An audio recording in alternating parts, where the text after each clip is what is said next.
Live gikan sa Bukirang Barangay sa Kasili sa Konsolasyon sa Amihanang Subo, kini Silio Lastimosa. Magpasalamat sa makausapag kipadayon sa inyong tagsa-tagsa ka mga Pinoyanan. Unsa naman sa ning pag-ong peke nga mga ngan nga nadiskubrihan sa mga kongresista sa ilang pagsubli sa ilang mga dokumento sa articles of impeachment na ilang gipasaka batok ni Vice Presidente Sara Duterte. Dunay Fiona, dunay Magellan, o guban pang dunay Ewan, o guban pang mga kadurahan nga mga ngan. Lahi sa family daghang hearing murag way effect kay wa may napriso nga mga principal perpetrators. If naman ganit mga small fish ra.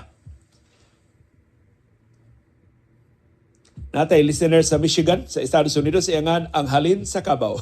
Nindot sa ning imong ngan. Si Zing Salvador, ang BP Spertay Ragida. Si Rener Arsua, naasad kuno nasa sa lista ni Jose Pidal. Ito kini mga alias sa mga ngan. Sa una pa man ang alias sa mga ngan. Si Vincent Sato Lapot. Remember Jose Pidal. Si Erlinda Alsola, unta dili makadaog ang pro Duterte nga senators kay delikado. Si Noel Berdin na sa Babag, Lapu-Lapu City. Jonel Apas. Padayon ang pagkikbisog sa kamatuuran. Si Angie Cabase. Mato ni halin sa Cubao. Kadugayan, hasta Turagsoy, maapil na lista ni BP Sara. At tutanahon, kay 1,322 biya ni ka-fake names ang naas lista. Yang giila nila, murag less than 100 pa. Si Melz Castro. Si Red Tulip na sa Chicago, ito ni Cardenas, murag ilang gipatay ang ilang kaugalingon kung ilang iban ang politika ng dinastiya. Kaya nakalingkod sila sa pwesto tungod sa ilang dinastiya. Si Parts Eileen na sa City of Carcar.